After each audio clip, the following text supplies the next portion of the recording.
¡Que viva Gustavo Petro, presidente! ¡Que viva Medellín humana! ¡Histeria para dar la bienvenida a Petro! ¡Histeria, histeria, histeria!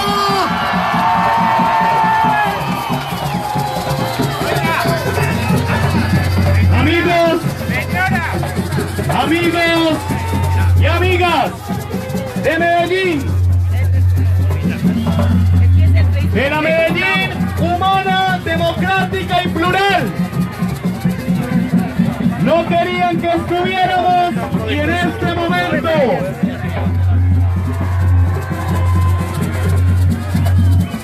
fuerte el aplauso para Gustavo Petro.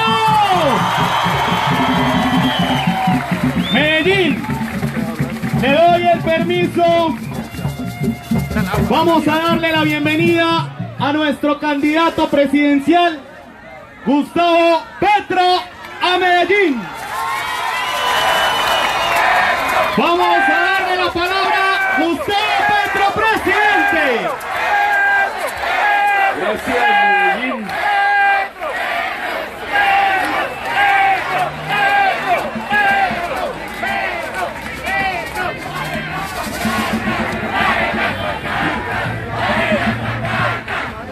Las pancartas piden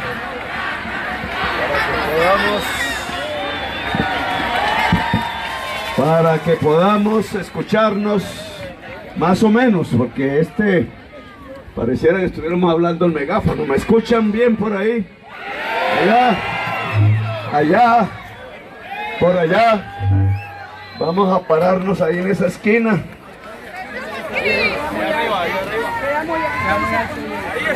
Ahí está bien. Gracias.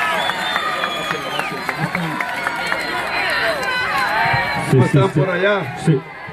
Recomiendo bajar porque va a ser difícil expresarnos aquí. Bueno, quiero agradecerles la presencia, sé lo que eso significa, que puedan asistir a un evento que no debería tener los problemas que ha tenido.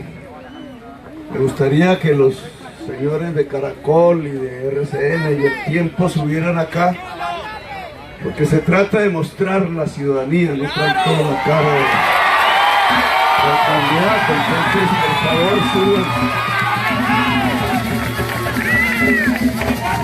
Camarógrafos, ¿no? Los camarógrafos de City, Caracol. Tú eres, no alcanzo a ver, para que suban. RCN, suban, por favor, suban.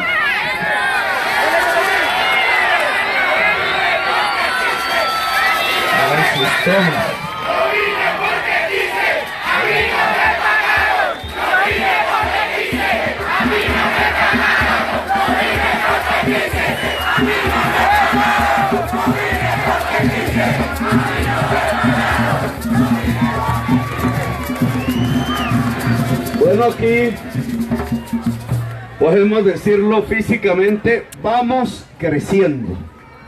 Vamos entrando al corazón de Medellín. Ustedes saben perfectamente que si la Colombia humana gana el corazón de Medellín, no hay nada que hacer. Ganamos la presidencia de Colombia. Es en realidad aquí, en esta ciudad, donde se define la candidatura y la campaña presidencial. Y ustedes deben ser conscientes, jóvenes la mayoría aquí, que la acción que hay que seguir, que el trabajo, el esfuerzo, pues es alto, es intenso, es profundo, pero en cierta forma ustedes tienen en sus manos las decisiones de toda Colombia.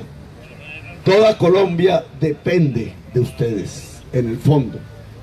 Y lo digo porque las encuestas muestran una realidad donde el Caribe, el Pacífico, las zonas más marginadas de Colombia, las ciudades centrales del país, ya han hecho su apuesta por la Colombia humana, y un arco diferente, geográfico, con historias también diferentes que hay que respetar, con tradiciones diferentes que merecen la pena entender, equilibran un poco ese mapa.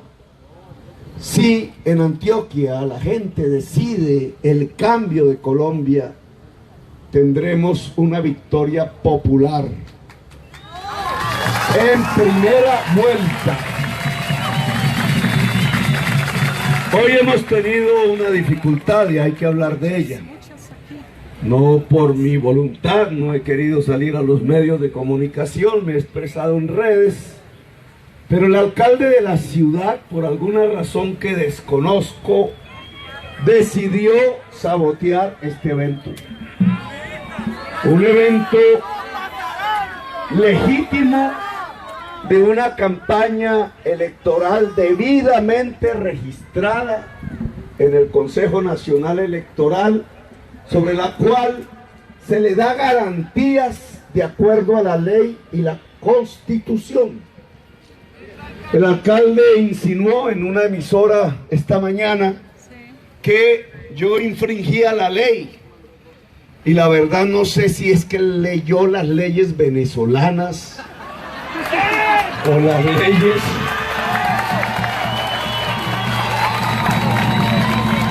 de no sé qué dictadura en Colombia que no existe, o las leyes de no sé qué dictadura en el mundo, porque las leyes colombianas lo que dicen explícitamente, uno, en la Constitución de Colombia, que este derecho a la reunión que hoy ejercemos aquí es un derecho fundamental. Ojo con eso, porque es que se nos ha conculcado, y no solamente a quienes estamos aquí, sino a buena parte de Colombia, los derechos fundamentales.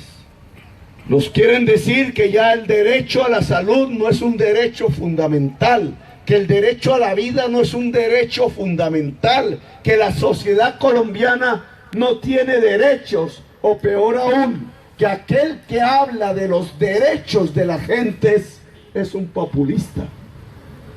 Mientras no ocurra lo contrario, la Constitución de Colombia es la carta magna de Colombia. Si la quieren cambiar, intenten cambiarla, pero hoy rige, y la Constitución de Colombia dice que el derecho a reunión política es un derecho fundamental de todo el pueblo colombiano.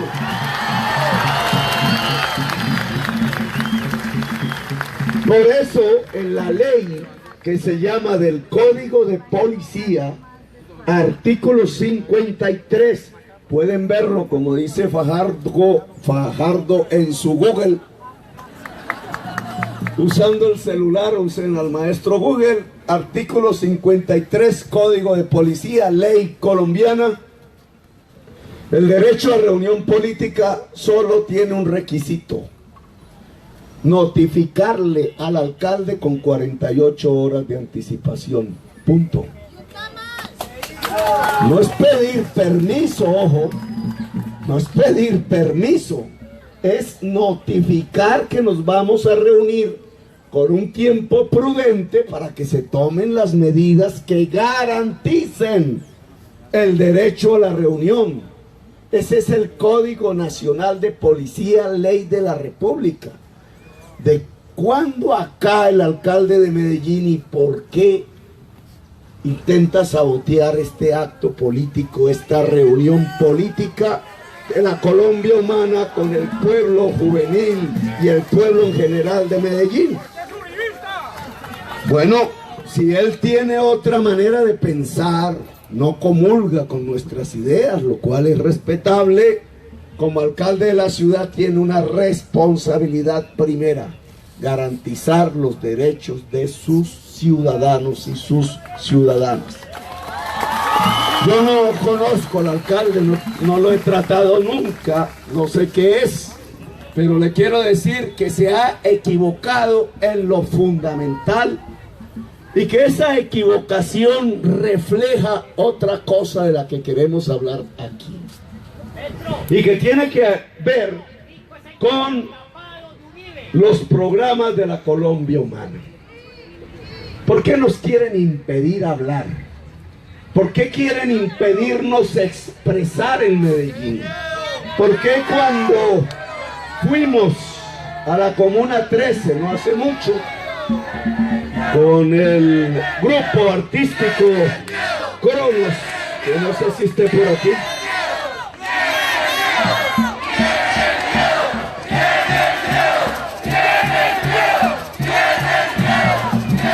empezaron a insinuarnos que no viniéramos?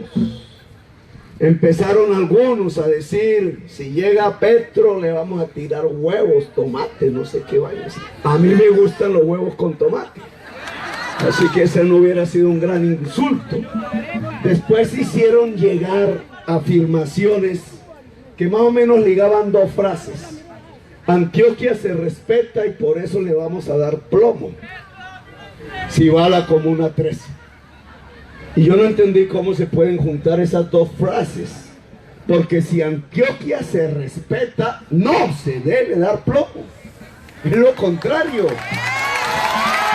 El plomo tiene que quedar en el pasado de la historia de toda Colombia, porque aquí estamos hablando desde la reconciliación, de la paz, de una era de paz que jamás permita que los colombianos se vuelvan a enfrentar entre sí en guerras y violencias fratricidas.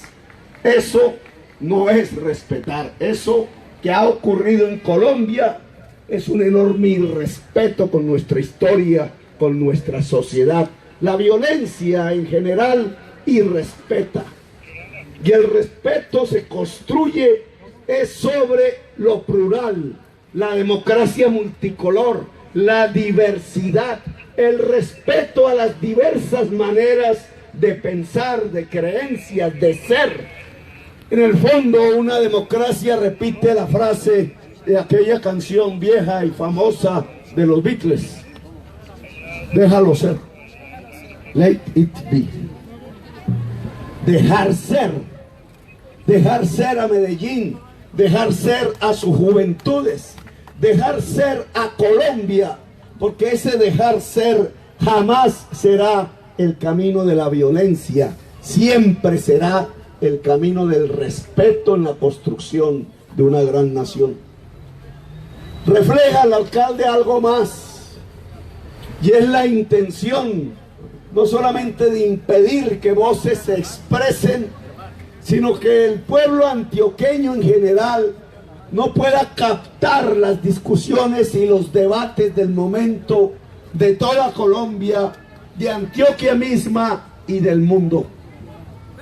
Y estamos en un inmenso debate mundial sobre cuáles son los destinos del ser humano, los destinos de la economía, los destinos del saber. Me parece que de eso tenemos que hablar, y a eso hemos venido. Colombia decide, como una especie de Y, dos caminos. Un camino que es más de lo mismo. Un camino que es de los que han gobernado durante 5 siglos a Colombia.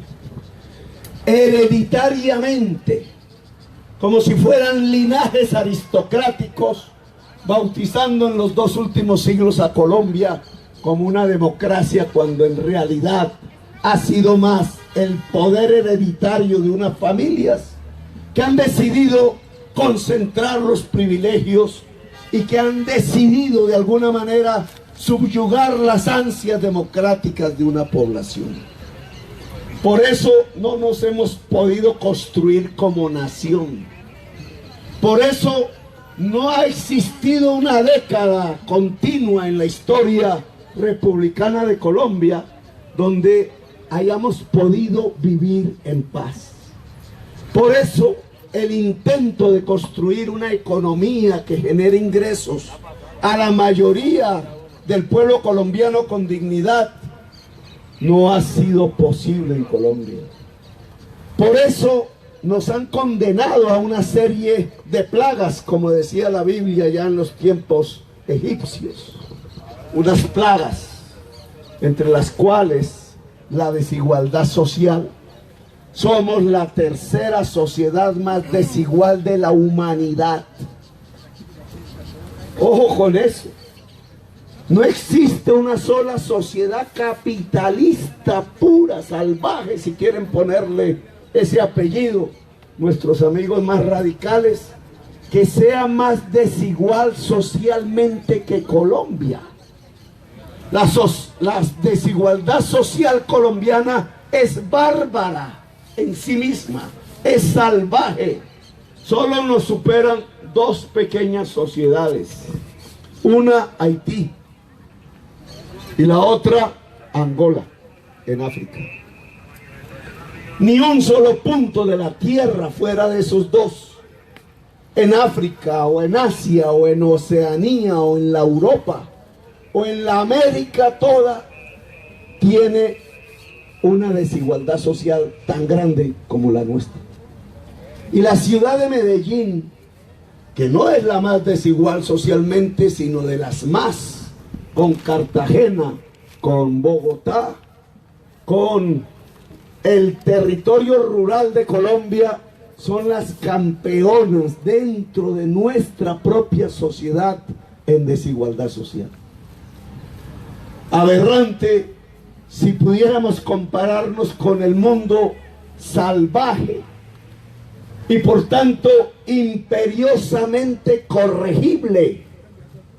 No podemos continuar sosteniblemente un camino de paz, un camino de respeto mutuo, de convivencia, si mantenemos estas sendas tan aberrantes de la desigualdad social. Quienes hoy piden su voto, uribistas, Centro Democrático se llama ahora más correctamente, vargalleras, Cambio Radical, de radical y de cambio no tiene nada. Dentro de las dos grandes fuerzas tradicionales de Colombia, lo que le están pidiendo a ustedes es un voto por continuar los mecanismos de la desigualdad social en Colombia, y algunos explícitamente lo han dicho, por hacer trizas la paz. Miren, muchachos y muchachas, la mayoría aquí presente, yo vengo de un movimiento que se levantó en armas, rebelde, en la misma época en que Nelson Mandela se levantó en armas, el M-19.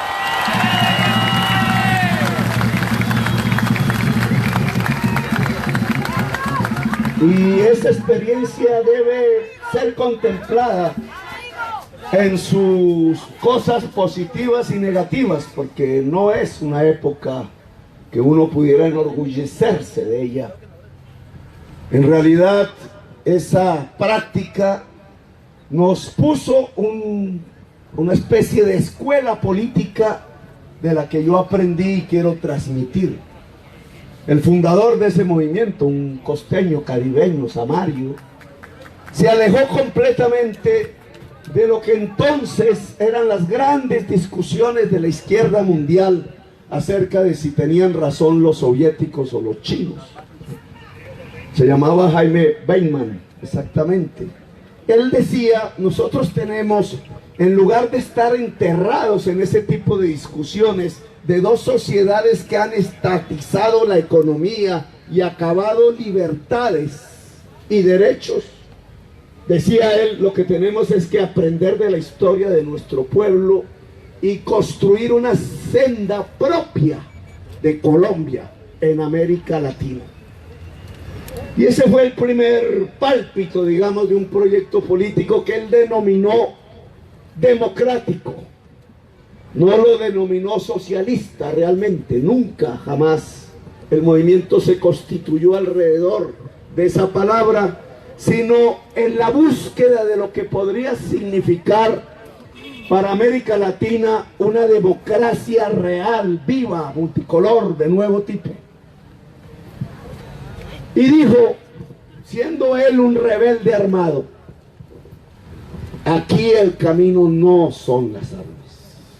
Aquí el camino es un diálogo nacional como un sancocho, en sus palabras costeñas, donde toda la diversidad nacional pueda mezclarse sin perder sus propias calidades y a partir de ese diálogo establecer las condiciones de una paz permanente, perpetua, llamémosla así.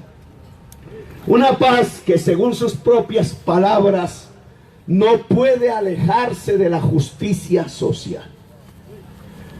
Nelson Mandela, en esa época, en otra parte del mundo, Sudáfrica, luchaba en la cárcel entre esta misma tensión de si las sociedades desiguales, y Sudáfrica era profundamente desigual en el régimen del apartheid, porque una minoría blanca se había adueñado de todo, la tierra, la economía, la política, el poder, la escuela, el saber, y apartaba a la inmensa mayoría negra. Por eso se llamaba el apartheid. La desigualdad social de Sudáfrica de esa época en que vivía Jaime Bateman era la más alta del mundo. ¿Y saben qué? Su coeficiente Gini, como lo miden los académicos, era en esa época el que tenemos hoy en Colombia. Es decir, que la desigualdad social de Colombia de hoy es la misma del apartheid de Sudáfrica. Y fíjense ustedes que esas dos personas que quiero ligar aquí, Bateman y Mandela, Bateman el colombiano, Mandela el sudafricano, decidieron, pensaron que a pesar de esa absurda desigualdad, el camino en el que había que persistir no era el de la confrontación y la destrucción y la autodestrucción nacional, sino que era el de establecer los canales del diálogo y encontrar los caminos y las sendas de la paz. Y que esa paz, en palabras de Bateman, tenía que coincidir con la justicia social, precisamente para disminuir la desigualdad social en Colombia. Ambos están muertos. Ambos estarán en la historia, en los pueblos. Sus mensajes quedan y yo quisiera recogerlos para hablar de Medellín, de donde ni es Mandela ni es Bateman, Bateman después, años después de muerto, el M-19 vino aquí. Bueno, tenía gente aquí. Pablo Escobar mató 200 militantes del M-19, estudiantes, jóvenes como ustedes en ese momento, en otra época ya más reciente de la historia, más difícil que la que vivió Bateman. Y se le ocurrió crear algo que llamó las milicias populares en barrios, recuerdo yo, Castilla fue el primero y otros. De joven recuerdo eso. Y vino la ruptura del proceso de paz con Belisario, tiempo algo lejano, ustedes la mayoría no habían nacido. Eso terminó en el Palacio de Justicia en una masacre.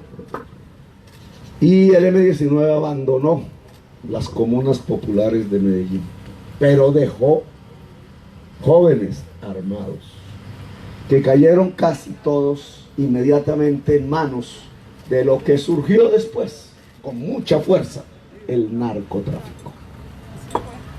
Y estas historias nos sirven para ver cómo un hilo que arranca con un intento de liberación nacional, llamémoslo así, bajo el estilo viejo del siglo XX, se transforma en la historia violenta de nuestro país en algo que hoy nos muestra quizás es una de las mayores extensiones criminales que está extorsionando la totalidad de una sociedad, la sociedad de Medellín. De las armas no nace nada bueno. Así, quienes las hayan promovido al principio pensando en revoluciones y en cambios del mundo, etcétera, al final del ejercicio permanente de las armas solo queda una degradación del ser humano. Y Colombia como sociedad, después de décadas, nuestros padres, nuestros abuelos, todos, y yo creo que más allá de nuestros abuelos, más atrás, de vivir permanentemente en la violencia, en los conflictos, en las guerras civiles, pues lo que han arrojado es este tipo de sociedad que se divide en dos: la que resiste desde la cultura, desde la terquedad a veces, que se ríe, que sonríe, que es alegre en medio de las vicisitudes, y la que se degrada, la que llega a extremos de degradación que a veces para cualquier ser humano en el planeta Tierra son irreconocibles como seres humanos, los que terminan imitando las peores fases de la degradación humana, aquellos que trajeron la esclavitud, o aquellos que elevando una esvástica terminaron matando millones de europeos y la libertad en Europa, los nazis. Masacres, genocidios, autodestrucción, la imposibilidad de construir una nación, la imposibilidad de vincular en un esquema económico productivo a la mayoría de las personas para que, como dijera la Biblia, se ganen el pan con el sudor de la frente y puedan tener un buen vivir. Un buen vivir que cada vez más en el siglo XXI no consulta ya los modelos viejos en que se dividía la humanidad en el siglo XX, sino que es una verdadera búsqueda, una especie de aventura humana en la que ya estamos en curso. E indudablemente lo que tenemos que definir a partir del 11 de marzo como cuerpo social es si nos mantenemos en la misma línea y camino de la clase política degradada de Colombia y nos autodestruimos en la violencia, no nos respetamos como sociedad, aniquilamos las posibilidades productivas de Colombia y en medio de una belleza natural como la que tenemos, terminamos claudicando como sociedad que no es capaz de construir una gran nación. En medio de la sangre y en medio de la violencia. Mientras esos políticos degradados se terminan de robar lo poco que queda en Colombia para robarse. O nos vamos por otro camino. Claro, un camino nuevo, como todo lo nuevo, difícil, con temores. Hay que andar por donde no hemos andado. No podemos repetir, no podemos imitar un camino de otro estilo, al que yo los invito y las invito. El camino de construir una era de paz, por décadas hacia adelante, para que ni nosotros, ni nuestros hijos, ni nuestros nietos, ni más allá, hacia el futuro, vuelvan a saber qué es matarse entre sí, vuelvan a saber qué es una guerra, qué es una violencia fratricida, vuelvan a saber, sino como ecos lejanos de los libros de la historia, el que una sociedad se descompuso y se mató a sí misma. Que una era de paz sea posible en Medellín, en Antioquia, en toda Colombia, en América Latina. Y si recordamos el viejo eco de nuestros maestros, esa era de paz necesariamente implica unas reformas que se tienen que realizar en los próximos 4 años, unos pilares sobre los cuales fundamentar la convivencia nacional de manera estable, sostenible en el tiempo. Unas reformas que tienen que ver con cómo disminuir la desigualdad social en Medellín, en Bogotá, en Cartagena, en el mundo rural colombiano, en Colombia toda. Cómo este país bello, porque lo es, puede permitirnos una sociedad también bella, que sea capaz de articularse a esa naturaleza sin destruirla. Y bella no en el sentido de la estética de los medios de comunicación, sino bella en el sentido del desarrollo real de la humanidad, que se mide no tanto en cuántas cosas acumulas o cómo es la forma de tu cuerpo, el color de los ojos o del pelo, sino que tiene que ver fundamentalmente en la existencia, en las sensaciones, en la vida vista como una estética que tiene que ver con la cultura, con el arte, con los desarrollos del saber mismo de la humanidad. Lo que separa a la humanidad de la animalidad, que debemos respetar. Una animalidad que debemos respetar no solo dentro de nosotros mismos, sino fuera de nosotros. Y por eso, si gana la Colombia Humana, no volverán a haber corridas de toros en Colombia. Porque quienes se divierten con la muerte de los animales, se divierten finalmente con la muerte de los seres humanos. Entonces, ¿qué reformas? ¿Dónde encontrar ese camino que mencionaba Bateman, propio, que nos permita andar con paso seguro hacia adelante en términos de la paz permanente del país? Yo he intentado, y ese es el objetivo por el cual Colombia Humana se está convirtiendo en la mayoría nacional. Quizás porque coinciden las propuestas que hacemos con las necesidades de la sociedad colombiana. A mí no me pagaron, yo vine porque quise. A mí no me pagaron, yo vine porque quise. A mí no me pagaron, yo vine porque quise. A mí no me pagaron, yo vine porque quise. Y permítanme recordar, para comenzar este periplo por 5 reformas o 4, no son muchas, pero sí considero que son fundamentales, comenzando por la Biblia. Tranquilos, no se preocupen. No, ojo, los compañeros que sean de Uribe son bienvenidos, pueden quedarse, a nadie los excluye.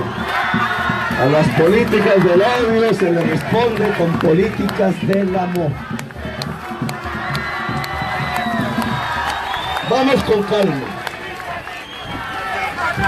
La Biblia dice en un libro, y permítanme comenzar por allí, por ese libro milenario, sin meterme en las discusiones de creencias, porque un presidente de la República debe respetar la diversidad de las creencias y la libertad de cultos en Colombia. Por eso, con respeto, solo quiero mencionar un libro que se llama El Génesis, el origen.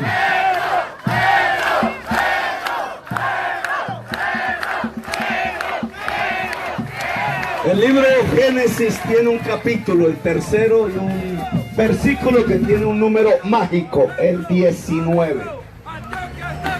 3:19. 19. Dice: te ganarás el pan con el sudor de la frente. Más o menos cada patriarca antioqueño y cada madre antioqueña tratan de enseñarle a sus hijos ese. Hay que ganarse el pan con el sudor de la frente, hay que esforzarse.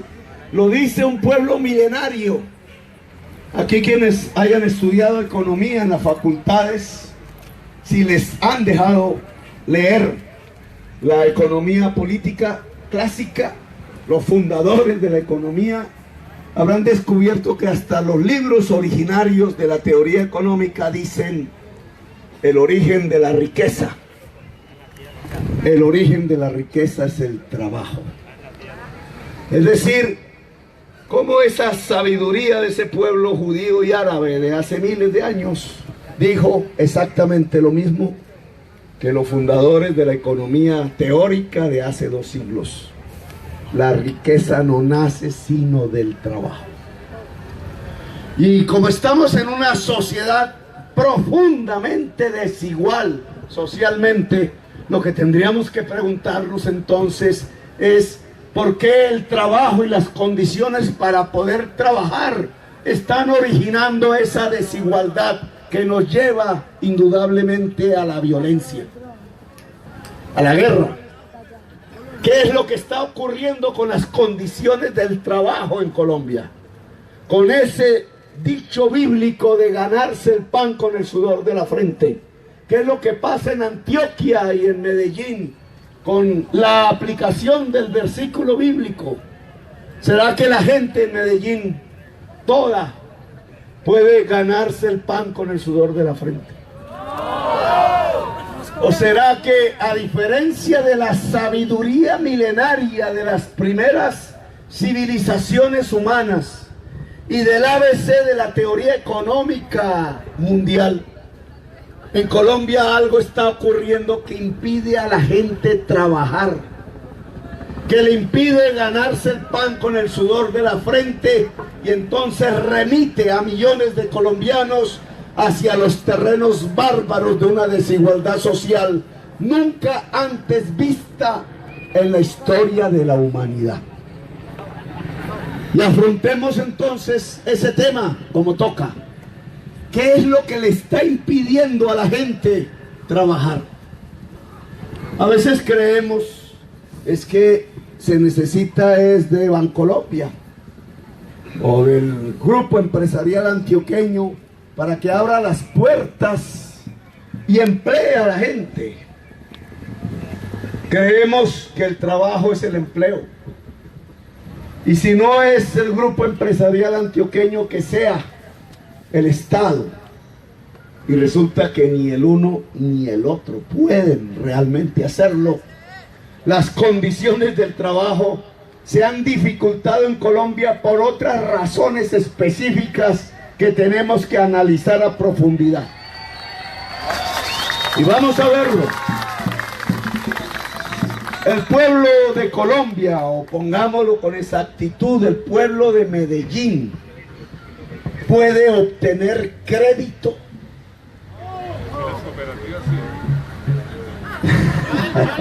Lucho, vamos a mostrar a Lucho que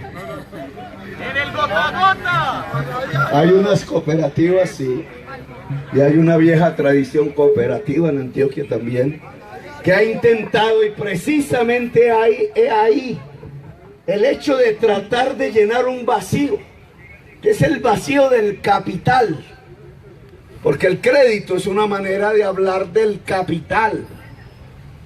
La inmensa mayoría del pueblo de Medellín no tiene capital, no tiene crédito. Porque alguien diría, ¿dónde es que está la plata, Petro? Pues la plata está en los bancos. Y el viejo bandido diría, pues hay que ir por la plata. No, el sistema financiero tiene como función social irrigar de crédito, es decir, de capital, a la población que quiere trabajar y ganarse el pan con el sudor de la frente. ¿Quién? Volveremos sobre el tema. Crédito, capital. Pero alguien también diría energías. Para poder trabajar se necesita energías.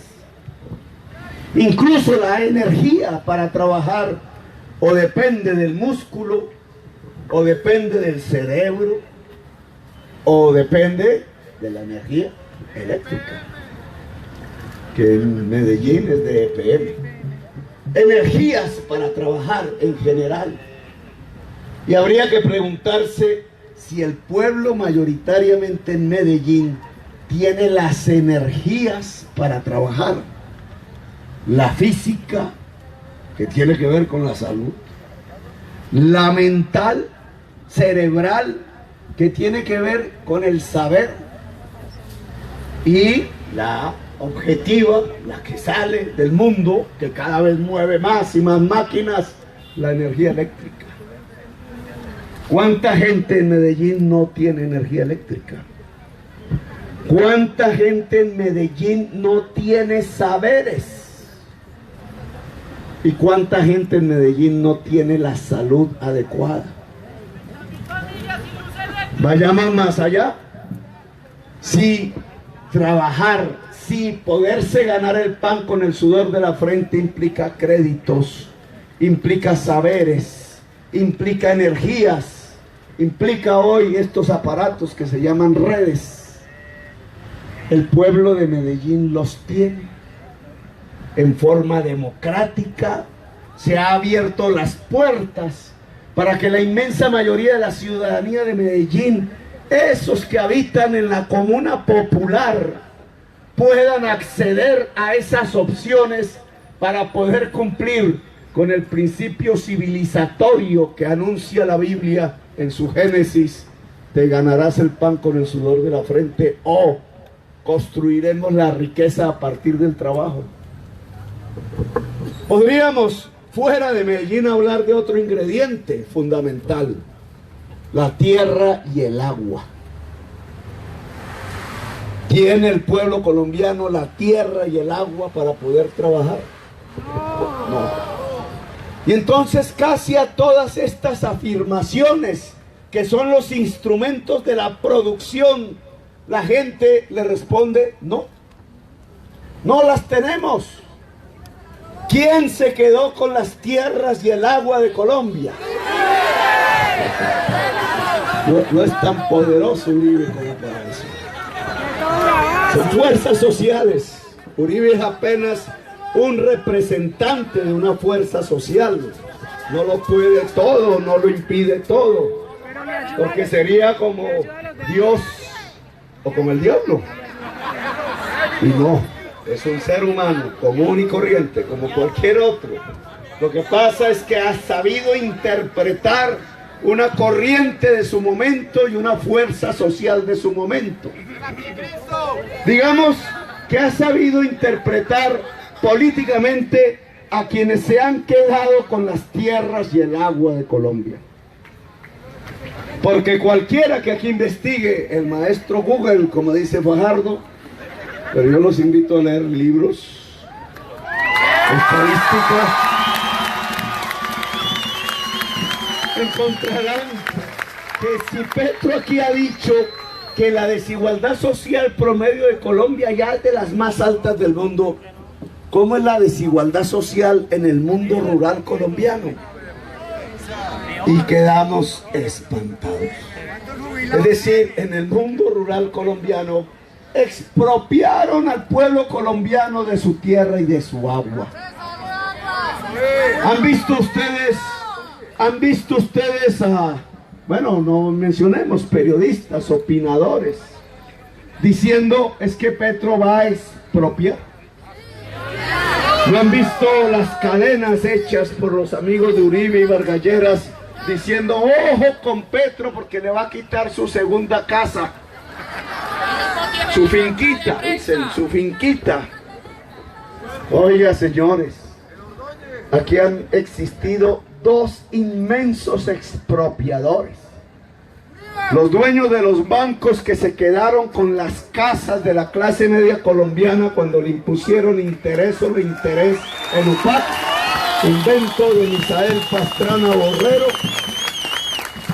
y el Partido Conservador, entre otras cosas, hasta que una corte suspendió eso. Y unos segundos expropiadores más bárbaros, armados con motosierra, que salieron por todos los campos de Colombia a lavar los excedentes de la cocaína en la tierra colombiana, en el agua colombiana, desplazando a millones de colombianos. 6, dicen, 1 de cada habitante de Medellín es un desplazado por la violencia. Jóvenes el departamento que sufrió más la violencia de Colombia fue Antioquia. Mataron al pueblo antioqueño. Le mataron su libertad. Entonces yo me voy detrás del padre, del cura. Le pregunto, padre, ¿cómo es que entonces el campesino de Colombia puede ganarse el pan con el sudor de la frente como ordena Dios, si le quitaron la tierra y el agua? ¿Cómo es que podemos construir una era de paz si la gente del campo de Colombia no puede producir alimentos? ¿Cómo es posible que al quitarle la ciudadanía al campesinado de Colombia y a la gente que habitaba en los campos, que además son nuestros padres? Porque es que la inmensa mayoría de todos nosotros, sea el papá, sea el abuelo, fue de la tierra y del agua. Nosotros somos hijos de labriegos, no somos hijos de más. A todo orgullo y a todo honor, porque es del mundo del trabajo que surgió la sociedad colombiana. Los paisas se sienten orgullosos del arriero, que es el mismo labriego. Somos hijos de la gente de la tierra. Y en esa medida hoy sí que es pertinente, como si esta sociedad nació a mucho honor, como si esta sociedad nació de los hijos de la tierra y del agua. No le hagan nada a él, calma, calma, amor, amor y más amor. Amor, amor y más amor, ojo. ¿Cómo es que si somos hijos de la tierra y del agua, en cuestión de 3 décadas, literalmente dejaron a la gente del campo sin la tierra y sin el agua? ¿Quién tiene el agua hoy de Colombia?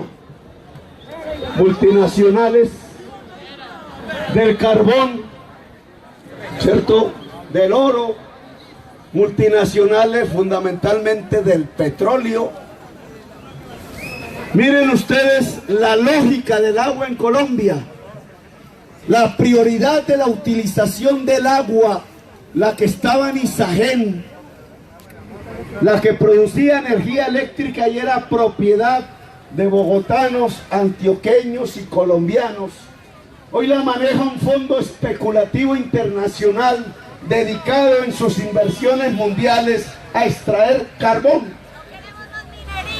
Y lo ven ustedes allá arriba de Bucaramanga y allá arriba de Ibagué, y lo ven en el Cerrejón, lo ven en las tierras del Cesar. Prácticamente la mayor parte de las exportaciones de Colombia son carbón y petróleo, y ese carbón y ese petróleo sale a punta de agua. Y si Vargas Lleras gana, o el que ponga Uribe, ya lo anunciaron, producirán, dado que no quedan sino los cunchos del petróleo en los pozos, el fracking, la ruptura hidráulica, es decir, una utilización de 10 veces más agua para romper las piedras del pozo y poder sacar el cuncho del petróleo para que nos dure 10 años más. La llamada bonanza, que solo ha servido no para hacer universidades, porque no hicieron ni una, sino para robarse la politiquería, la plata de las regalías en Colombia.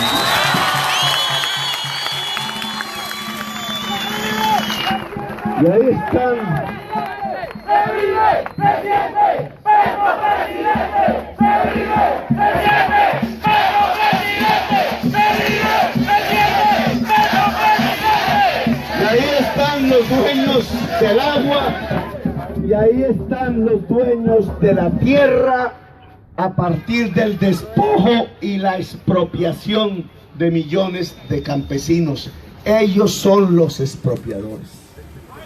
Y ahora quieren decir que es que nosotros queremos igualar a Medellín a Venezuela.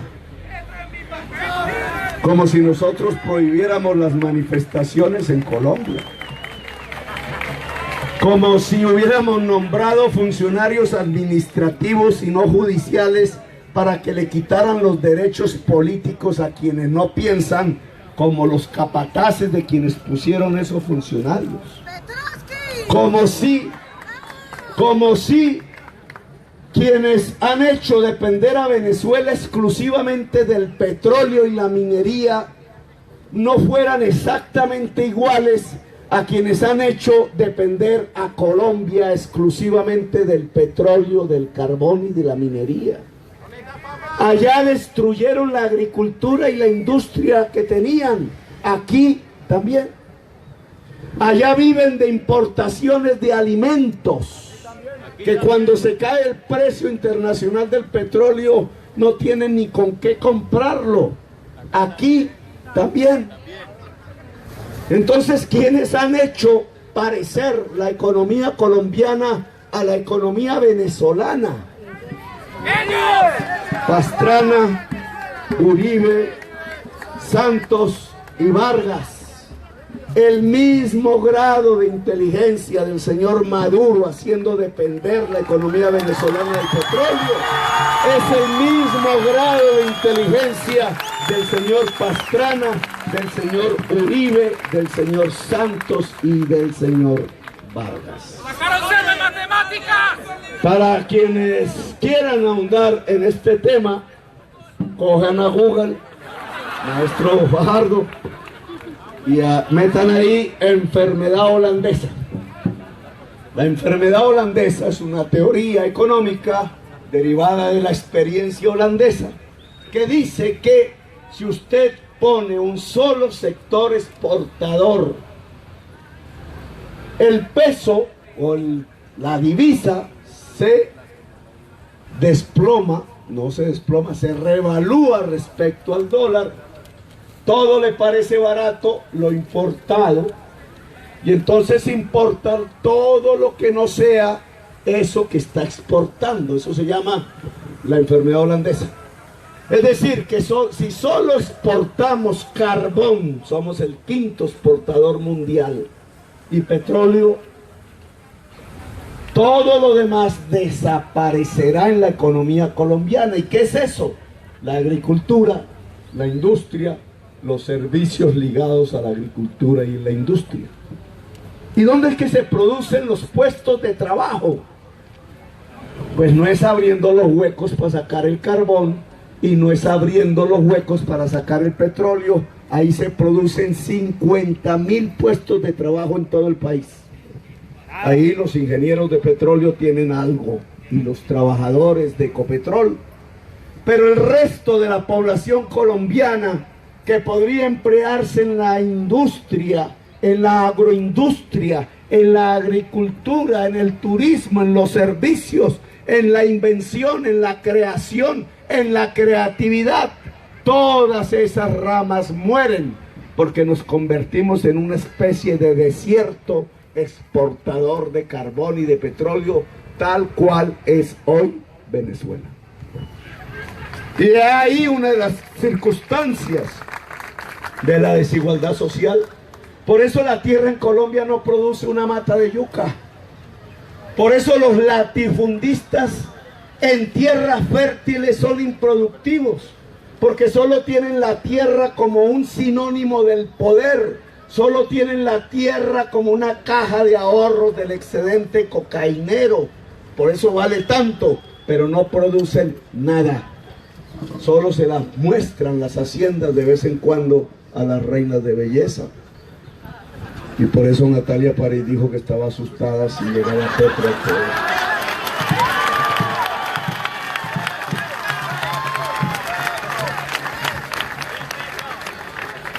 Y sigamos, fijamos, el periplo. Aquí ustedes ya pueden ver las soluciones. Pero sigamos el periplo. El crédito del que hablábamos. Y si la gente no tiene el crédito del Bancolombia ni del banco de Luis Carlos Sarmiento Angulo, ¿de dónde es que obtienen los créditos en las calles de Medellín? Gota a gota. ¿Cuál es el interés diario de ese préstamo? 20% diario, que se le entrega a las gentes con más necesidades, una usura. ¿Ustedes creen que en Estados Unidos o en Francia o en el Japón o en la China entregan créditos al 20% de interés diario? ¿Ustedes creen que el capitalismo se puede desarrollar así? ¿Quién es el dueño del gota a gota? Uribe no es tan rico. Las mafias. Es el método de lavado de activos a través de la economía popular de Colombia, que es la que más puestos de trabajo otorga. De rebusque, de resistencia por debajo del salario mínimo. Al 20% anual, diario, la aplicación de la Biblia, te ganarás el pan con el sudor de la frente, es imposible. Le están quitando el capital a la gente. Esa sí es una verdadera expropiación. Las ponen a trabajar las vendedoras ambulantes en la calle, los vendedores ambulantes, los rebuscadores por allí, por allá, los que intentan montar una tienda, un negocito, los que intentan algún tipo de sistema de producción como hacer blue jeans o camisas, y todos necesitan crédito y el banco no les da. Les da a la mafia y la mafia le cobra el 20% diario, y si no paga, ¿qué creen que pasa? Empiezan a aparecer los cadáveres en el río, la violencia, y entonces ahí le están quitando la capacidad de trabajo a la gente. Y vamos un poco más allá, el saber. Permítame antes la energía, porque por acá estaba Bolívar, que siempre lo pongo a hablar. Pero ahora lo voy a poner a hablar de la juventud. Gustavo Bolívar es el número 1 de la lista decentes, como Teresa, que es 25, y hay varios aquí. Aquí también nos acompaña el movimiento indígena del maíz juvenal, que es de Antioquia, el antioqueño Embera, ¿no? Embera Chamí, que es de la lista maíz. Está aquí el compañero Olmedo, famoso, famosísimo para mí, que está con el número ¿qué? 3, ¿no? 3 de la lista decentes, y hay más y más aquí atrás, por ahí. Los afros con la Y. Juvenal está con la 205 del maíz, y esto parece un bingo, entonces prefiero el tema de la energía, que he venido yo. Aquí hablamos de la energía en términos de salud, el físico, sin lo cual pues nada es posible. En términos de cerebro, que son los saberes, y en términos tecnológicos, que es lo que llega por estos cables. Los costos del servicio de la energía eléctrica en Colombia han desconectado a algunos. En Medellín, en el Caribe es terrible, es la energía más cara de Colombia, y son más los desconectados, incluso por obligación. Pero Medellín tiene un problema que el alcalde hubiera sido mejor persona, me hubiera invitado a hablar de él, más bien con él, hubiéramos tomado un tinto en vez de tratar de impedir una manifestación. Medellín tiene un problema grave que vuelve a Medellín insostenible en el tiempo si no se pone la corrección, y tiene que ver con la energía eléctrica, y es el siguiente. Medellín perdió su proceso de industrialización. La energía de ese proceso de industrialización se esfumó. Buena parte de la población de las comunas se quedaron sin la capacidad del trabajo, y la mafia tomó el espacio, y aún lo mantiene, porque en realidad la política de seguridad de Medellín, que yo personalmente no comparto, ha sido la convivencia desde el Estado con la mafia. Y eso puede que ocasione unas disminuciones de algunos delitos, pero produce un empoderamiento político de la mafia. Yo tendría que decir que la clase política tradicional de Antioquia es la más corrupta de Colombia. Porque fue la primera que aprendió a matar. Y la peor corrupción es la que mata, de todas las que hay. El que roba y mata, el que mata por mantener el poder.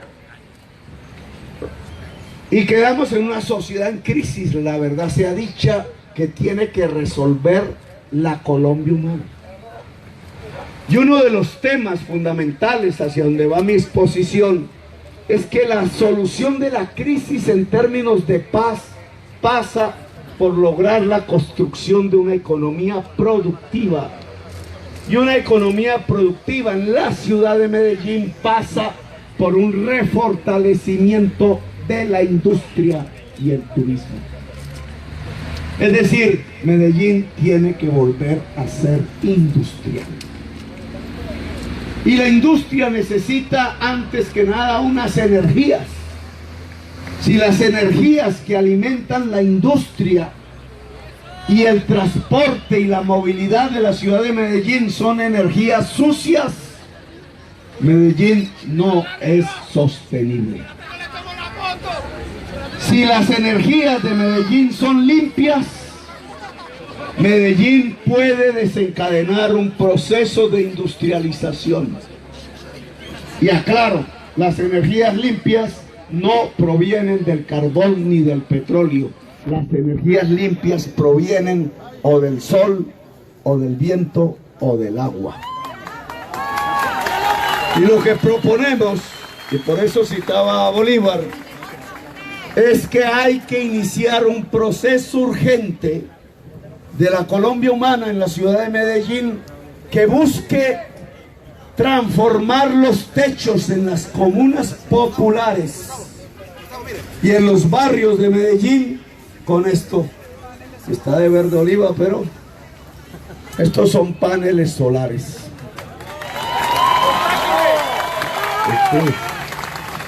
Este modelo no lo conocía, pero bueno. Esto simplemente se pone al sol y concentra energía eléctrica. Si hay batería más. Si se ponen los techos, en las dimensiones de los techos, se necesitan 4, más o menos 6 metros cuadrados. Se solventan las necesidades de energía eléctrica de cualquier hogar promedio. Y un poco más nos permite desencadenar procesos de industrialización dentro del hogar y lograr que la moto o que el carro a gasolina o diésel sea más caro que lo que sería una moto o un carro eléctrico, porque la energía eléctrica del hogar puede ser gratuita o de muy bajo costo. Bolívar lo hizo en su hotel y que se le produjo allá en Girardot.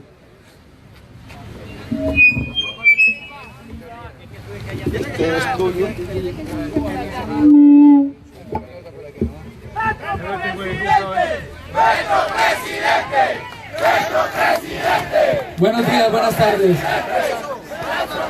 Antes de hablar de la energía solar, quiero darme un lujo aquí que se lo dio Luis Carlos Galán en 1982. Denunciar a Pablo Escobar.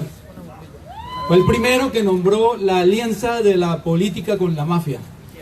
Y hoy aquí, ustedes vieron un trino mío hace un tiempo, como 3 días, dije, uno de mis objetivos en el Congreso es encarcelar a Uribe.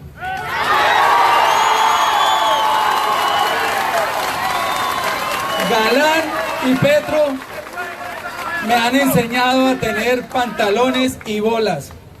Y lo vamos a hacer.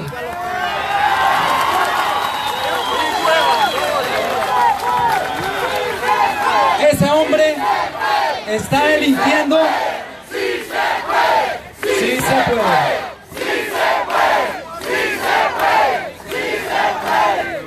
Desde el año 80 que fue director de la Aeronáutica Civil entregándole licencias a la mafia para sus pistas de aterrizaje hasta hoy, ningún juez de la República, por miedo, por soborno, por incapacidad, por lo que sea, se ha atrevido a llevarlo a juicio. Nosotros lo vamos a hacer. Ahora sí les hablo de algo más limpio, de la energía solar.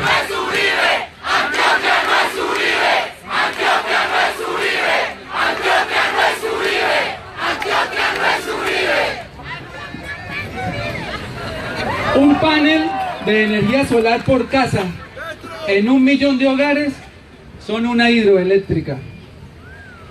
Cada casa produciría con 4 paneles solares cerca de 1.2 kilovatios al día.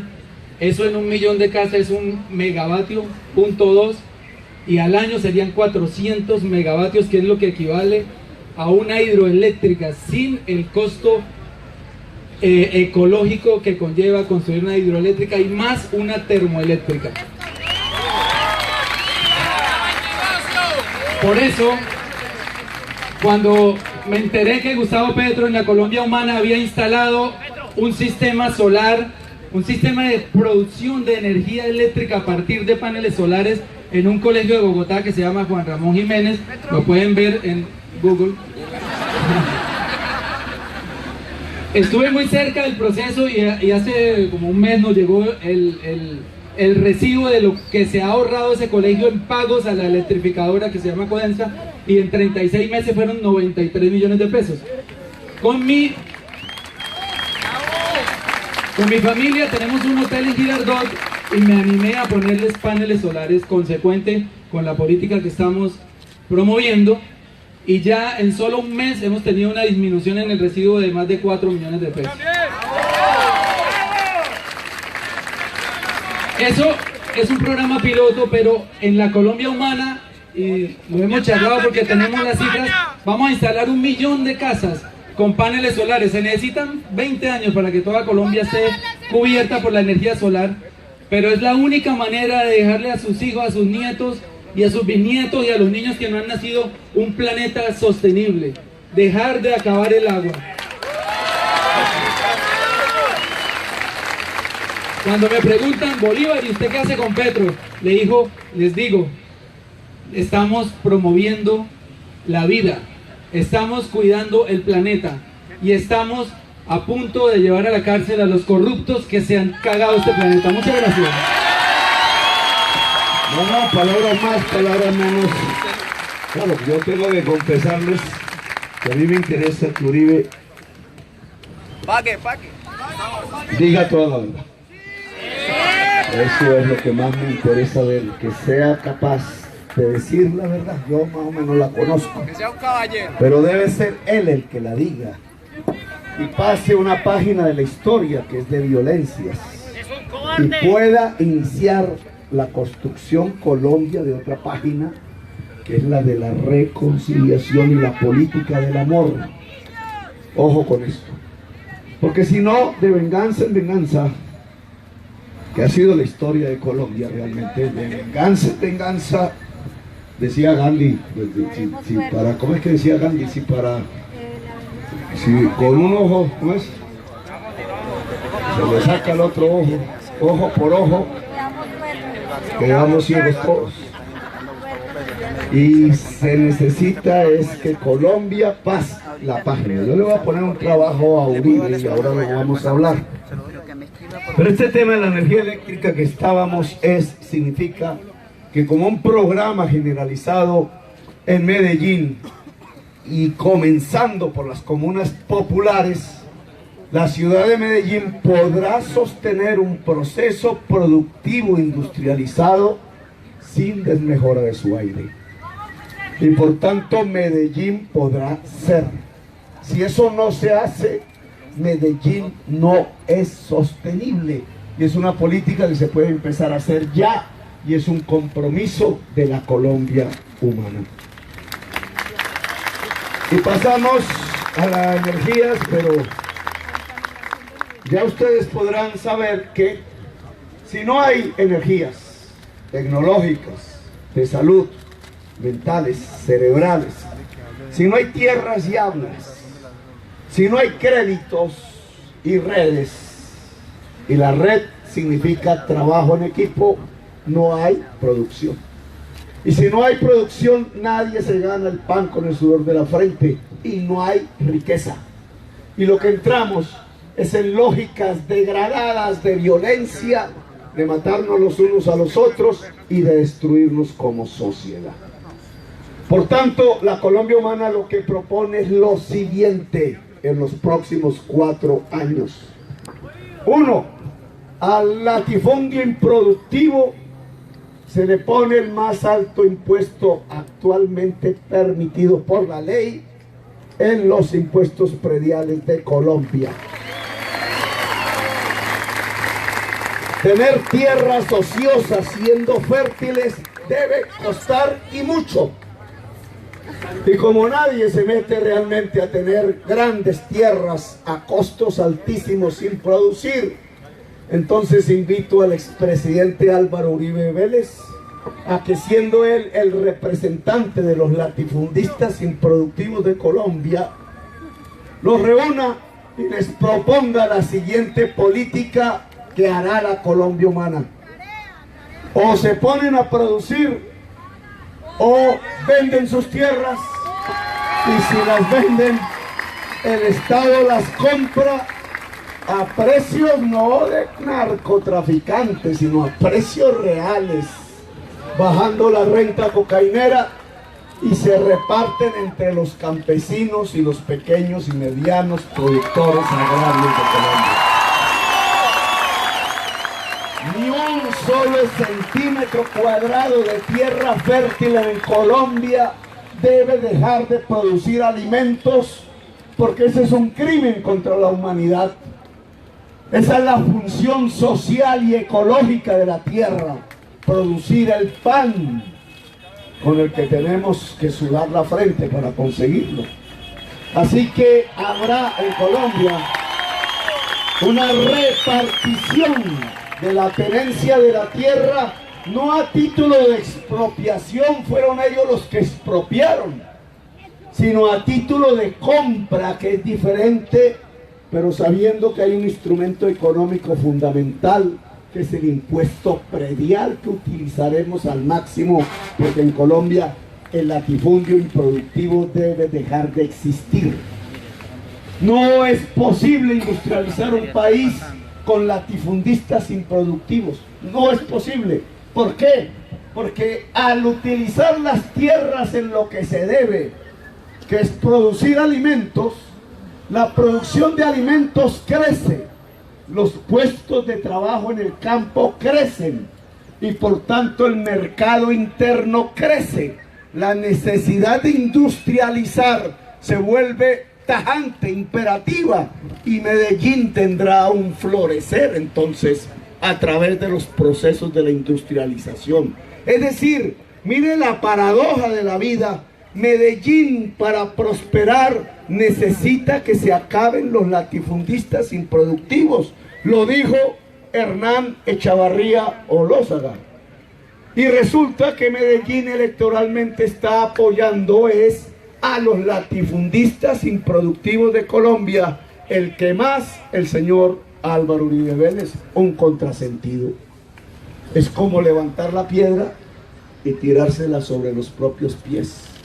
Medellín es la ciudad que más necesita de una reforma agraria en las tierras de Colombia, para industrializarse, para darle cabida a su propia población en la iniciativa privada que consiste en la transformación manufacturera de los productos. Por eso tenemos que salir del carbón y del petróleo y encontrarnos con la tierra, el agua, la industria. Pero eso implica otra reforma. Si el crédito lo entrega el gota a gota al 20% diario, ¿qué es lo que tiene que hacer la Colombia Humana? Si la banca privada no le da crédito al pueblo, ¿quién se lo da? Tiene que aparecer una institución financiera. Ustedes tienen en el Grupo Aval el primer fondo de pensiones privado de Colombia. Porvenir capta de los trabajadores y las trabajadoras el ahorro por cotización. Y ustedes tienen en Bancolombia el segundo fondo privado de pensiones de Colombia. Protección. Y además Sura. En la salud, una EPS. Y saca los recursos de cotización de todo el mundo del trabajo. Y va a las arcas del banco. La controlan. ¿Y a quién le entregan el crédito con esa plata?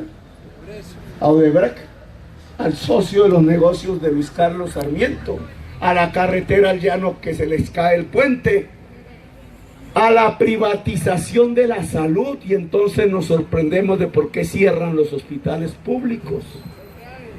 Y a la gente del común, del pueblo, no le llega sino el crédito del gota a gota. Pues ahí es donde el Estado tiene que aparecer, junto con las cooperativas que aquí hicieron presencia.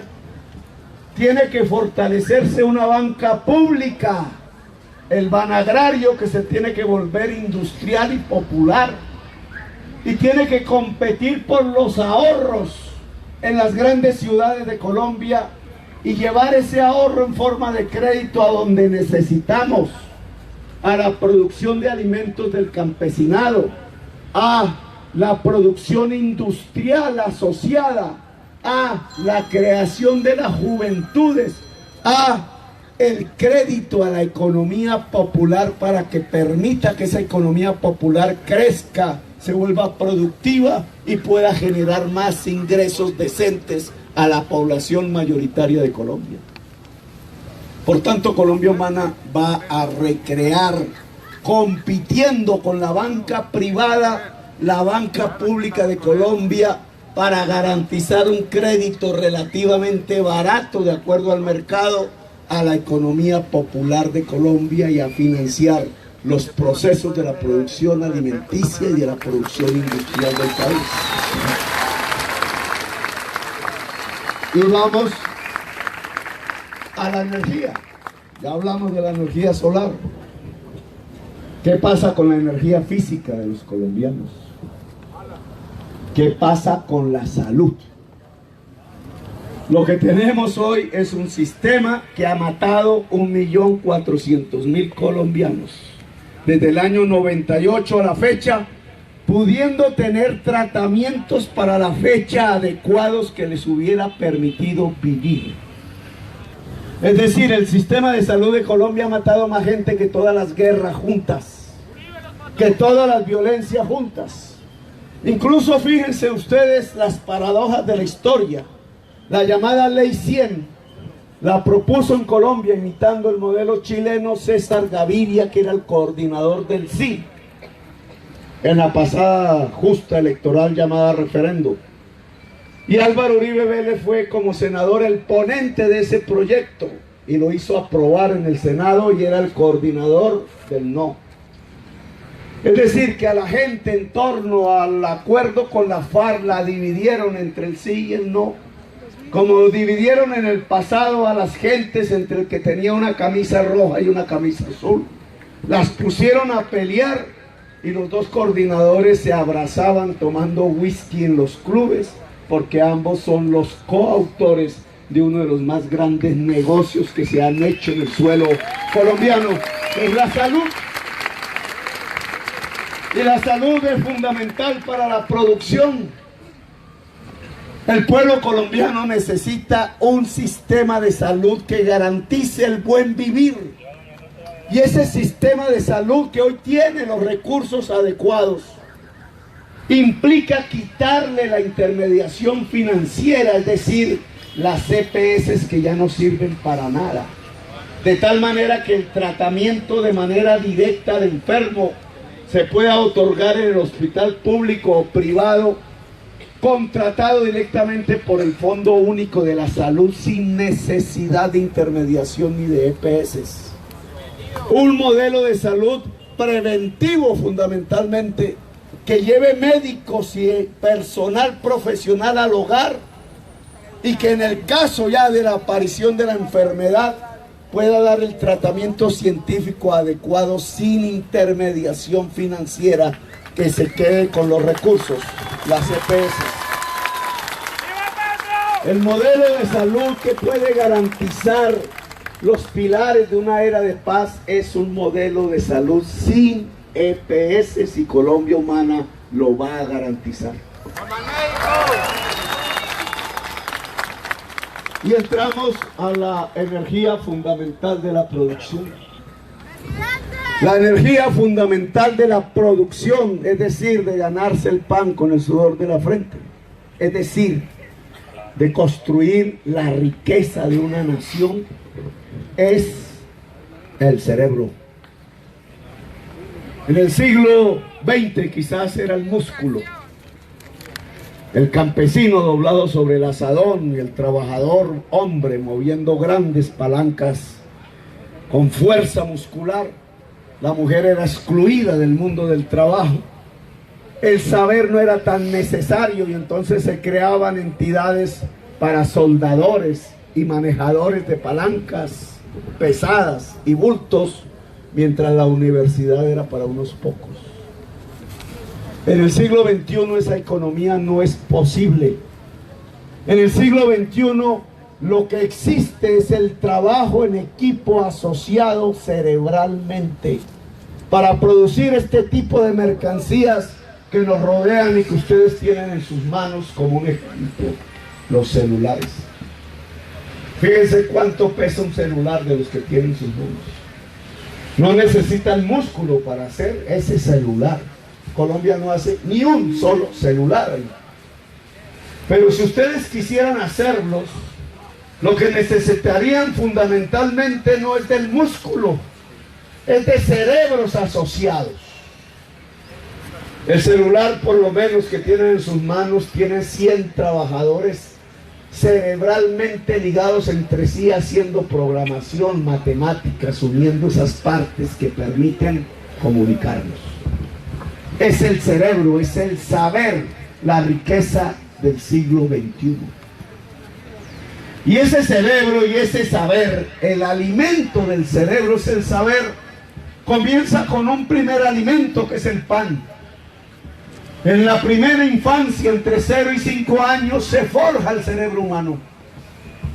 Y si nuestra primera infancia está aguantando hambre, está aguantando sed, tiene sed de afecto, tiene sed de jugar, tiene sed del arte, si está tirada en los barrios, en el cemento gris, a través de unas fundaciones que manejan los concejales de la politiquería, que contratan a su vez sin prestaciones a las madres comunitarias, nuestra primera infancia no está desarrollando la curiosidad por el saber, el amor al saber, la curiosidad por la creación. Estamos dañando la nación colombiana de 20 años en adelante. Por eso, si queremos fortalecer la energía cerebral en Colombia, lo primero que tenemos que lograr es una atención a la primera infancia integral, científicamente profesional, al lado de las familias de Colombia. En la Colombia Humana, las madres comunitarias serán empleadas del Estado y se acaba la vagabundería politiquera de utilizar los fondos de la nutrición de los niños y de las niñas en los fondos que hoy compran los votos en toda Colombia. O somos capaces de cuidar integralmente a nuestros bebés en toda Colombia, o la Colombia Humana es pura demagogia y retórica y no sirve.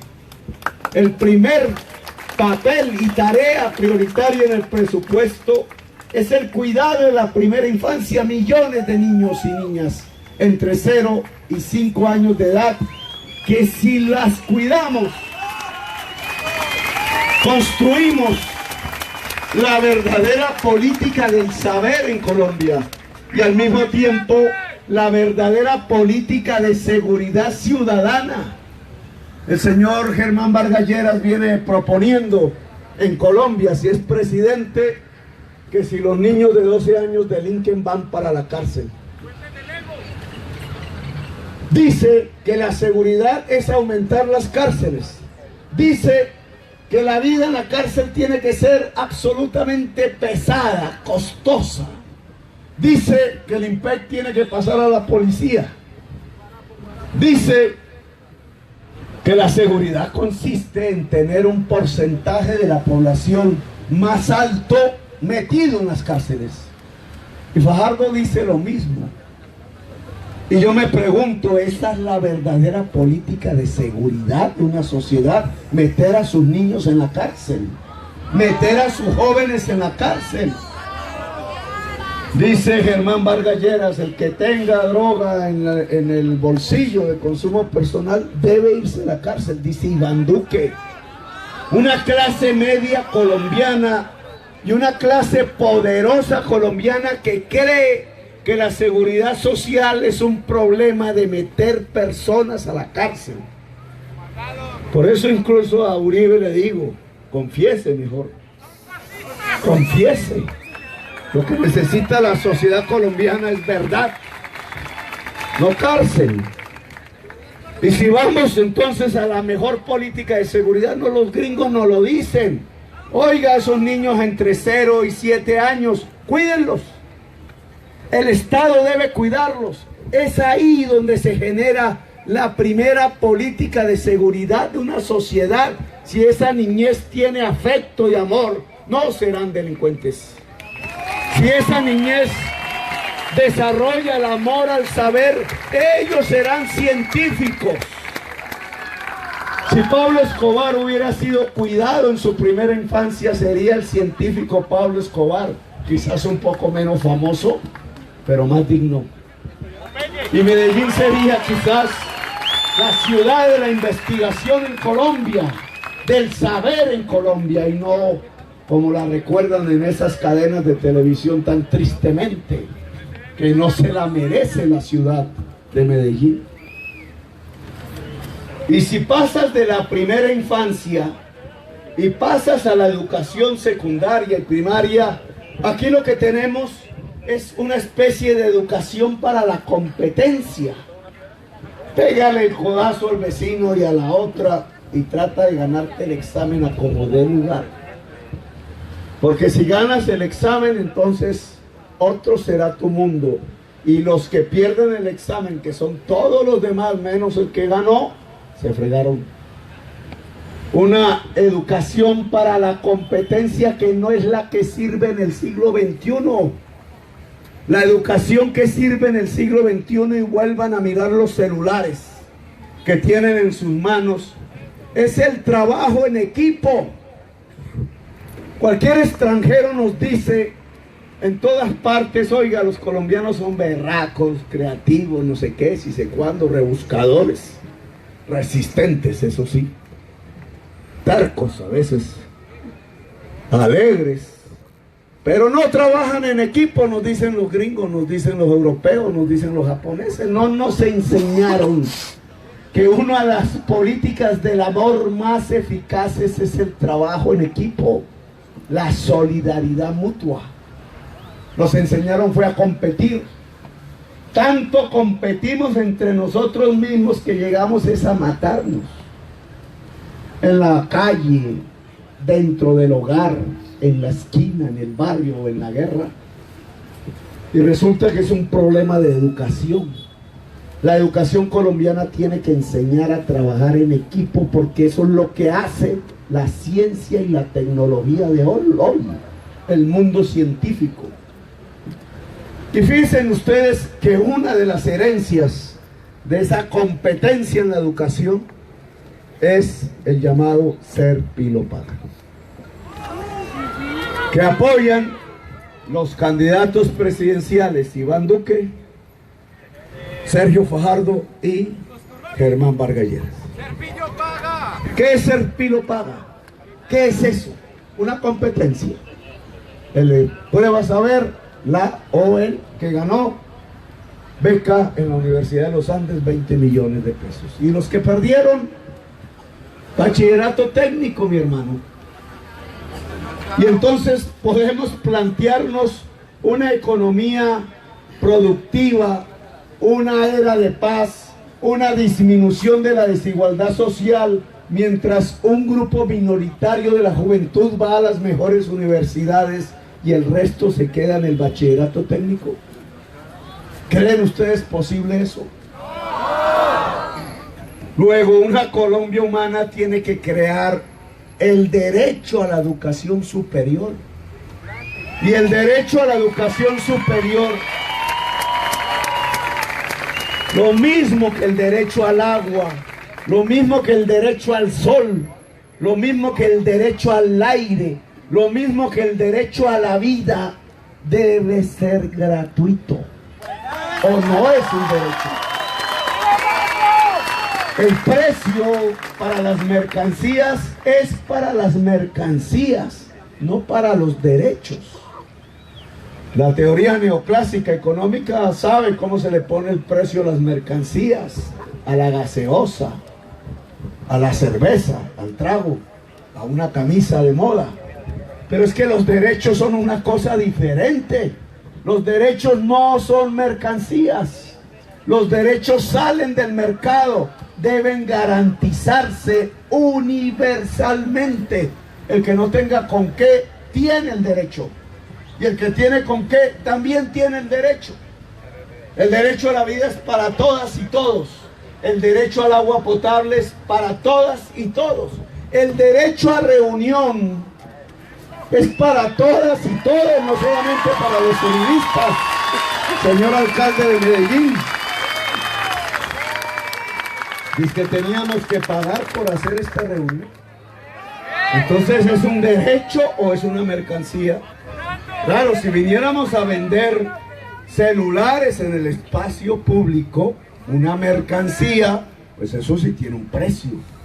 Pero cuando se habla de un derecho fundamental, el derecho fundamental no es una mercancía, no es un precio, es gratuito y universal. Y aquí lo que la Colombia humana quiere garantizar, precisamente para construir la paz y una economía productiva a la altura del siglo XXI, es que el derecho a la educación superior sea derecho gratuito y universal. Y lo hemos cuantificado. Hay que multiplicar por 4 el presupuesto de la educación superior en Colombia, de 3.6 a 14 billones de pesos, de un presupuesto anual que es de 240 billones. Si uno de 240 billones no saca 14 para la educación superior, 27 para la media y aumenta la primera infancia, y por tanto de lejos se convierte en la principal partida del presupuesto de Colombia, entonces no está hablando de paz ni de economía productiva, está hablando de demagogia. Para hablar de paz y de economía productiva, la principal parte del presupuesto nacional tiene que gastarse en la juventud, en la niñez y en nuestros bebés.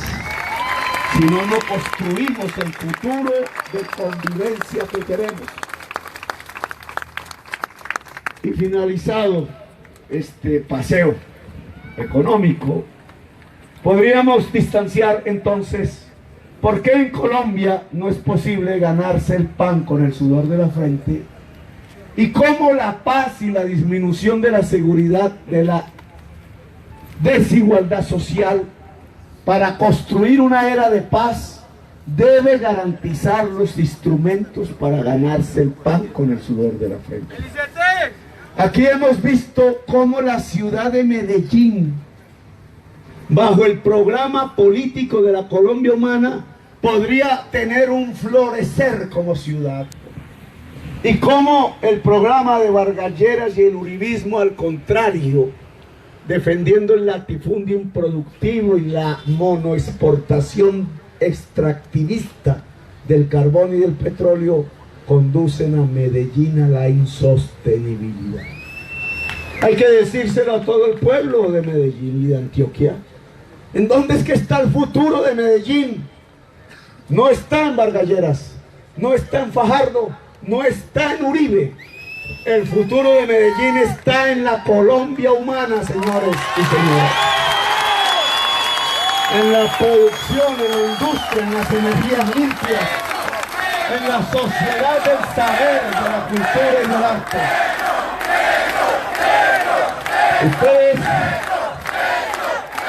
tienen una decisión que tomar este 11 de marzo. Este 11 de marzo hay dos elecciones. La del Congreso de la República. Corruptos a la lata.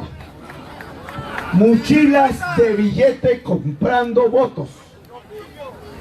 Saquen ustedes si tienen del bolsillo un billete de 100,000. ¿Quién me pasa uno? Por aquí. Teresa, ¿no tienes? Los Amberas tienen billetes de 100,000 seguros. El banco no me lo da.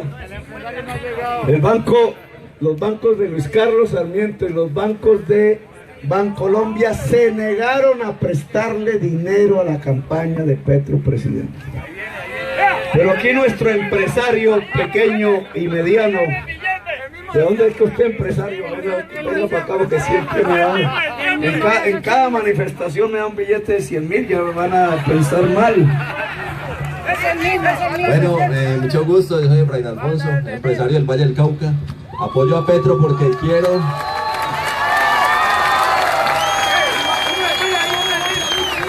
Ayer estuvimos en Santa Marta, esta mañana llegué y ya estoy acá. Ayer estuvimos en Cartagena acompañando a Petro. Y quiero que Petro gane porque me parece una persona como nosotros, de verdad, una persona, un colombiano humilde, sencillo. Hemos almorzado, él no le pone, si le sirven sopa, él se la come, si le sirven lo que sea.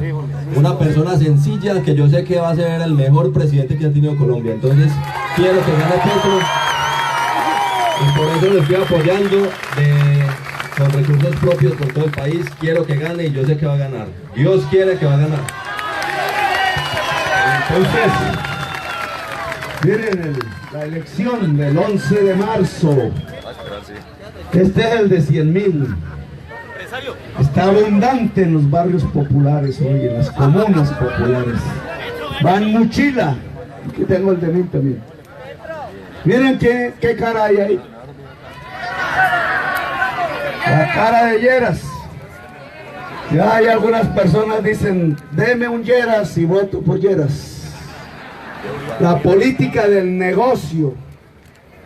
Centenares de candidatos y repartiendo dinero para tratar de mantenerse en el poder, comprando el voto popular. El Lleras. Miren el humilde billete de 1000. Ya no sirve para montarse en el metro, ¿sí? Aunque yo en Bogotá creé el subsidio y por eso me embargaron en $80 millones. Ni todos juntos aquí podríamos pagar eso por poner el pasaje a 1000. Pero este billete de 1000 tiene una foto. Gaita. Entonces, la política se divide en dos. Y esa es la decisión que hay que tomar el 11 de marzo. O los mismos, los linajes, los apellidos y la venta del voto y la desigualdad y las energías sucias y el carbón y el petróleo y hacer trizas la paz y cerrar las brechas posibles de la disminución de la desigualdad social. Voten por Lleras. 100,000 pesitos, vale.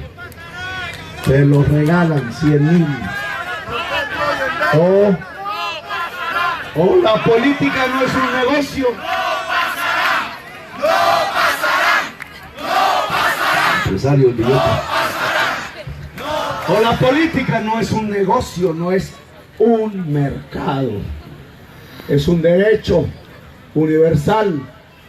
Trata de definir los destinos de las gentes, los caminos del país, los vientos que se toman o no se toman.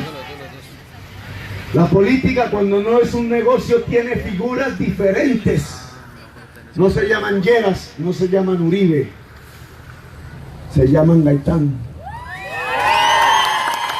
Muchos Gaitán hubo en Colombia. Están en el billete que no sirve, pero son muchísimo más importantes.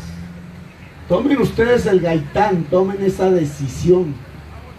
El 11 de marzo, en vez de votar por corruptos, voten por decentes, aquí presentes. No porque en esta lista estén únicamente de toda Colombia los decentes, no es cierto. Pero sí sabemos con certeza que es una lista hecha exclusivamente con gente decente, por su vida laboral, su vida personal y su biografía. Y voten Por Emberas también, Pedro. por los Embera Chamís de Antioquia. Ojalá por Juvenal. ¿No eres sobrino de la esposa de Jorge Eliezer Gaitán? Bueno, Gaitán revive. No porque yo sea un Gaitán, no me equivalgo a eso, no me puedo comparar. Sino básicamente porque somos también, sin apellidos, nuestro papá, nuestro abuelo no fue presidente de la República, nos educamos en colegio público y de alguna manera, por casualidad, llegamos a saberes relativos. Un saber que consistía en hacer de la política una vocación, un servicio. Llegar a un momento en donde la sociedad necesitara el cambio y nosotros estuviéramos ubicados en el cambio. Hoy la sociedad colombiana necesita un cambio. O perece, o no somos nación. Y el cambio es la posibilidad de construir una gran nación en Colombia. Por eso ustedes tienen una segunda decisión este 11 de marzo. Hay dos consultas, hay que pedirlas. Una es gris, los que quieren hacer trizas la paz, los del carbón y los del petróleo, los que le quitan el agua a la niñez y le quitan el saber a la juventud. Ordóñez, mi amigo, está ahí. Fascista.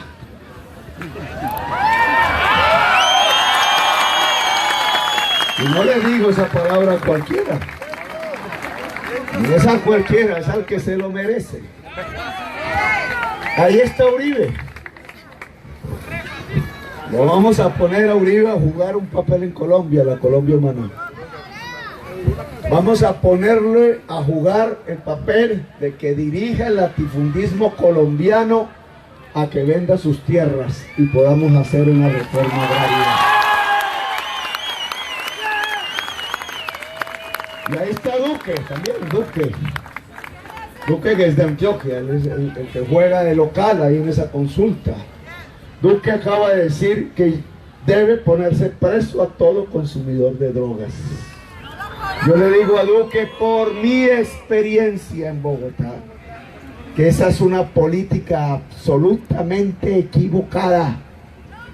La política en relación a las drogas tiene que cambiar en Colombia. Tiene que nacionalizarse.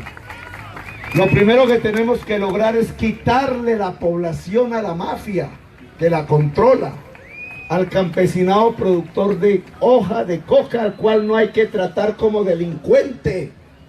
De 175.000 personas que están hoy presas, 45.000 son campesinos y jíbaros de los barrios. Es decir, jóvenes excluidos. Así no se hace la política antidrogas. El campesino cultivador hoy de hoja de coca debe tener la posibilidad de ser ciudadano y ciudadana de Colombia.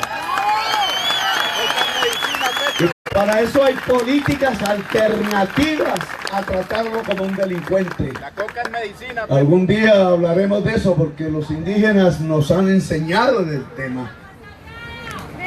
Es sagrada la coca. Pero en la juventud popular y en Medellín tendríamos que hablar de este tema. El consumidor, generalmente juvenil, no siempre popular, que cae en la adicción, está sometida a la cadena de la mafia. Miren en Bogotá por la televisión esos muchachos que están saqueando los supermercados que dicen que son de la FARC. No sé si sea cierto o no. No lo están haciendo por voluntad propia ni por hambre. Lo están haciendo porque la mafia que los domina en los barrios populares de Bogotá les está pagando para hacerlo a cambio de droga. Y esa mafia que domina en Bogotá, en los barrios populares, a esa juventud, está ligada a la política tradicional de Colombia. Están en el poder. Mientras aquí los compañeros de la policía, jóvenes también, los mandan a esos barrios a capturar a otros jóvenes, drogados o no, los dueños de esa droga se abrazan y se dan piquitos con los senadores, los ministros y el presidente de la República. La olla del barrio termina comprando y poniendo en su nómina al policía que está aguantando hambre. Y el joven consumidor termina en el calabozo entendiendo que el Estado es su enemigo. Esa no es una política antidrogas eficaz. Lo que nosotros proponemos es otra cosa, y Duque debe aprender de eso porque fue nuestra experiencia administrativa. El consumidor de drogas no se trata con policías, se trata con médicos, psicólogos, afectos, compañía. El consumidor de drogas no es un criminal.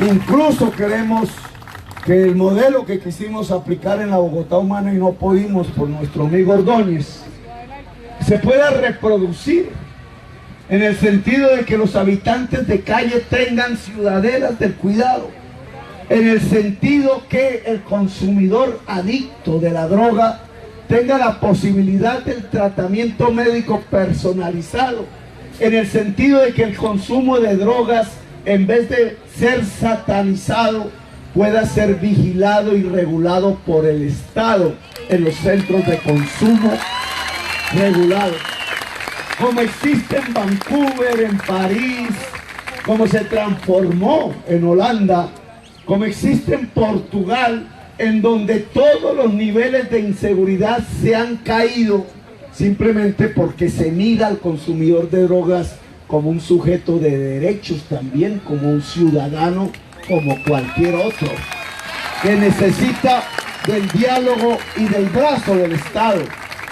Por eso lo que sucede hoy en Bogotá, que también ustedes lo ven en la comuna, ¿cómo es que se ha condenado por estos políticos de Medellín, señor Duque, a sacrificar la juventud de la comuna popular para volverla esclava armada de las mafias, mientras esas mafias se sientan en las secretarías de seguridad de la alcaldía de Medellín? ¿Cómo es posible que sobre la comuna 13 hayan trazado la operación Orión con bombardeo y asesinato y desaparición sistemática de jóvenes, mientras los senadores de ese entonces estaban abrazados y se hacían elegir gracias a Mancuso, a Castaño y a las Convivir? De los jóvenes eran los que morían, los que eran llevados presos por su consumo de droga, mientras que la gente del poder incestuosamente se abrazaba con los dueños del narcotráfico en Colombia. Duque tiene que cambiar su política.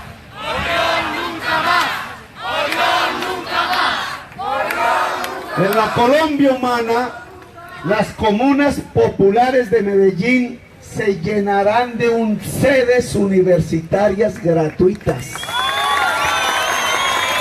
La juventud tendrá una oportunidad, esa que se está matando hoy en las calles, entre fusiles de las comunas, tendrán una oportunidad, una segunda, como decía Gabriel García Márquez, después de 100 años de soledad. La oportunidad del saber, del afecto, la oportunidad de que el Estado quiere a su juventud y no la rechaza ni la excluye.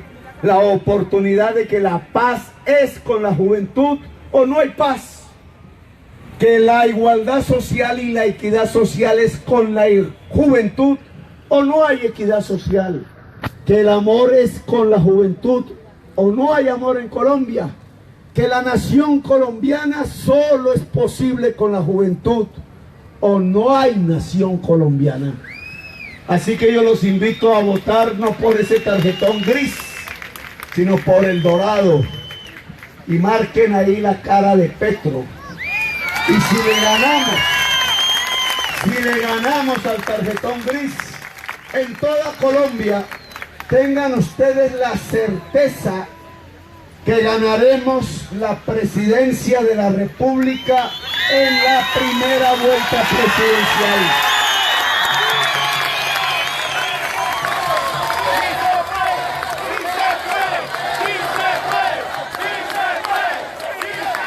Y el 7 de agosto, le voy a inventar esta.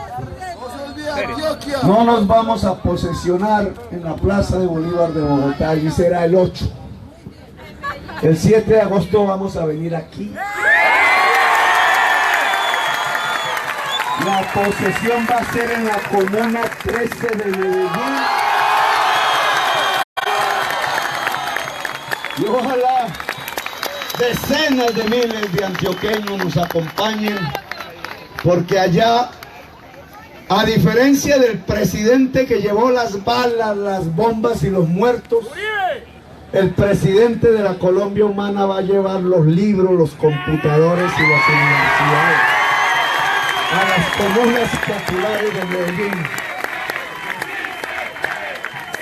¡Viva Medellín Humana! ¡Viva Antioquia Humana! ¡Viva Colombia Humana! ¡Viva! Me llamo Gustavo Petro y quiero ser su presidente. Gracias.